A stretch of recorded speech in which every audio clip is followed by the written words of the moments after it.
Last time on Hakai, after we were introduced to a few characters in the Celestial World, we headed back in time to find Goku about to begin the summer tournament on planet Vegeta. However, what he didn't expect was an unwelcome visitor to arrive. The summer tournaments begins. Hey guys, the creator of Hakai has recently lost his monetization status. Help him out and keep the story in production using the link below. Frieza. Entering in full force with not only Zarbon and Dodoria, but with an entire armada of ships. He beckons the king, asking what exactly the meaning of this is. Who promptly throws himself straight to the ground and cowers, saying what an incredible honor it is to have him here.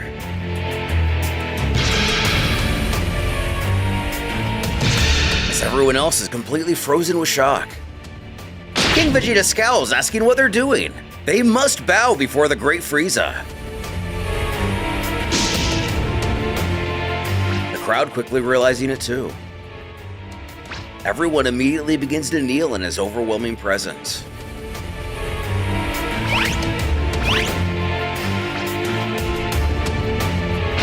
Toma quickly and nervously warns Turles to follow suit.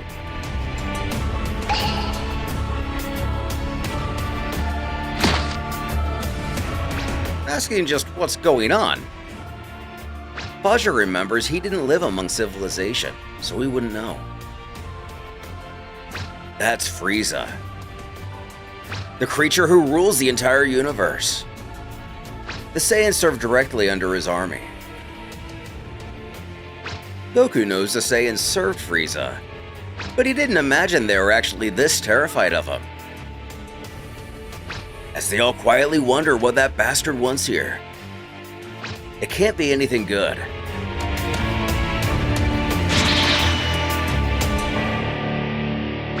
Getting even closer. Frieza calmly queries if the king cares to explain what's going on. Who nervously explains they were merely holding a cultural event of the Saiyan people, the summer tournament. They do this every single year. Which suddenly rings a bell in the Tyrant's mind. That's exactly why he decided to stop by. Sorry for this little accusation. He just couldn't resist seeing that terrified look on his face. The truth is, he thought this event would be a fine opportunity to check the power of aspiring Saiyan soldiers. And also the veterans. Wanting him to delve just a little further. Frieza tells how the Saiyan's army serves his own army. And because of that, he thinks it's rather important to have at least some general idea of his soldiers' actual power levels. What's with the questions anyway? Is there a problem with that? The king stammers, no, not at all. On the contrary, it's an honor to have him at their event.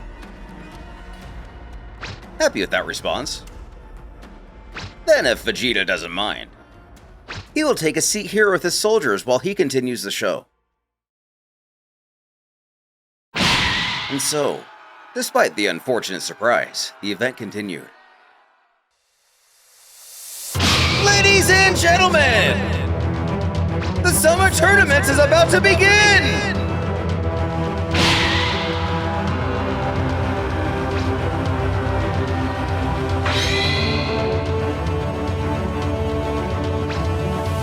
Back in the contestant quarters, Goku remarks what a funny guy regarding the announcer, who goes on to explain the rules of the battles are very simple. The matches will be drawn randomly to avoid prearranged strategies. Anything is allowed in the fight, except leaving the arena. Looking up, destroying it beyond the surrounding walls of the combat zone, or firing energy attacks towards the audience.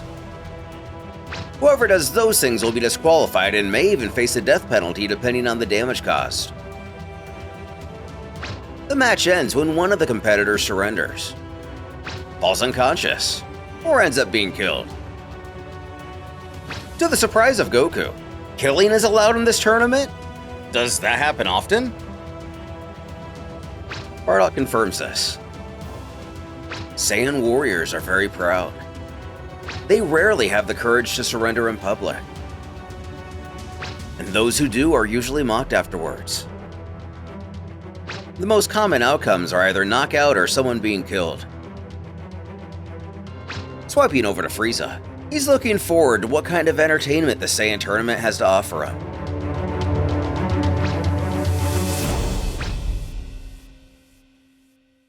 Dodoria warns he should not expect too much or he might be disappointed. Zarbon backing this. After all, it's nothing more than a tournament of weaklings. However, weaklings or not, it's always entertaining to watch some worms kill each other. Vegeta doesn't buy all this. What did Frieza really come here for? It's highly unlikely he came to watch the tournament. Even less so he remembered this as a Saiyan tradition. The announcer continues now that the rules have been said. Let the show begin!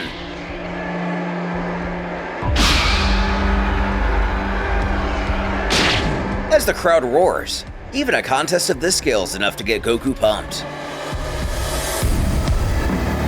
And so, the Saiyan Summer Tournament began.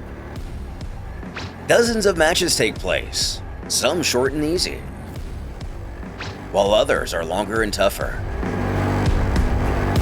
Just as Bardock explained to Goku, most of the competitors never gave up and pushed their bodies to the absolute limit, until they're finally knocked out.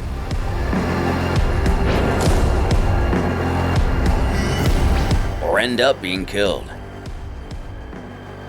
But there's always someone not quite as determined, who chooses the dishonor of surrender. Moving on to the next match.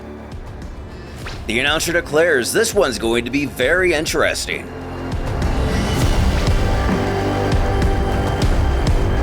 On one side, they have the troublemaker from the Desert of Darkness, Turles. Meaning it's Goku's turn. And on the other side, they have the famous Captain Pert the Devastator. The realization of Turles' opponent immediately startling Bardock. Goku questions what about it? Is that guy strong? And strong, Pumpkin chortles. Captain Pert is known as one of the strongest warriors among the low-class soldiers.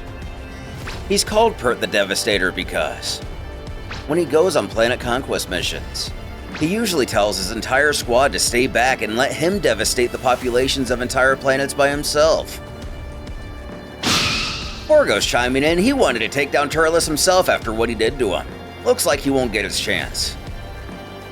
If Pert defeats him, he might lose his chance to show the king how much he's evolved.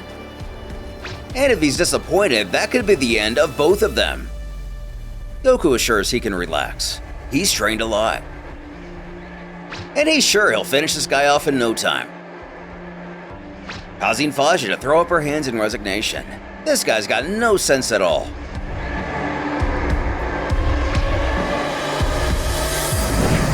Heading to the battlegrounds.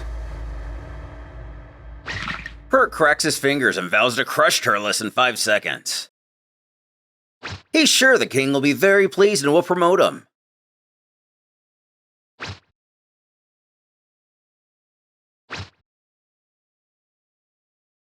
Vegeta's left hand huffs how that Turles guy got unlucky having to face someone like Captain Pert right away.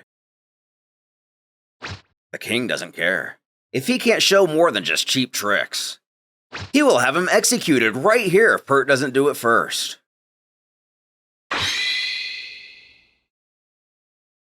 One of these two warriors catch Frieza's interest.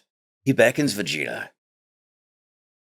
Despite all of them having scouters, they haven't used them even once to measure the fighters' power levels. Why? And it's because in battle, the one with the higher power level almost always wins.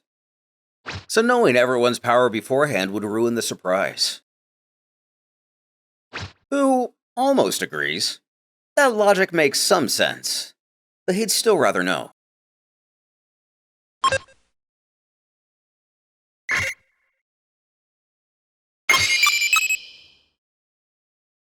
While the exact numbers are unknown to us, Frieza cackles that big guy is way stronger than the smaller one. This'll be a massacre. Though Vegeta thinks Frieza said that just to provoke him. Not that it's a surprise, but still. Gine sees Turles is about to go up against a really strong guy, hoping he'll be okay. Cheering he can do it. Leek has been a bit detached through all this. Who is that guy and why does he look just like Bardock? Fight! I'll crush you with a single punch!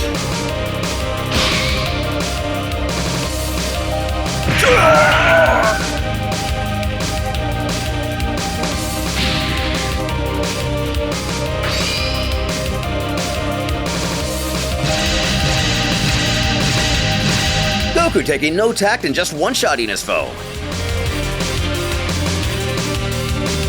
The announcer shouts Turles defeats Pert in an extraordinary victory. To the amazement of the crowd.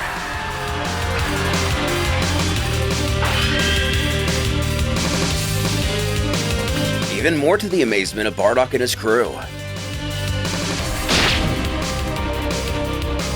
Buzzer groans, you gotta be kidding!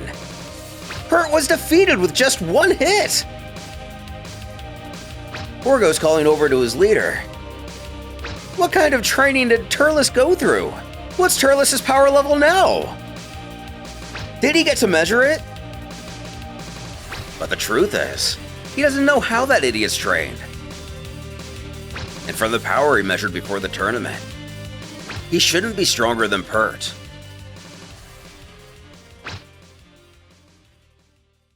This raises curiosity with the king as well. He thinks to himself how Frieza said Pert's power was much greater. And speaking of the Tyrant, a particular look of disdain crosses his face seeing the scouter fail him. He wants him to tell him immediately who that man is.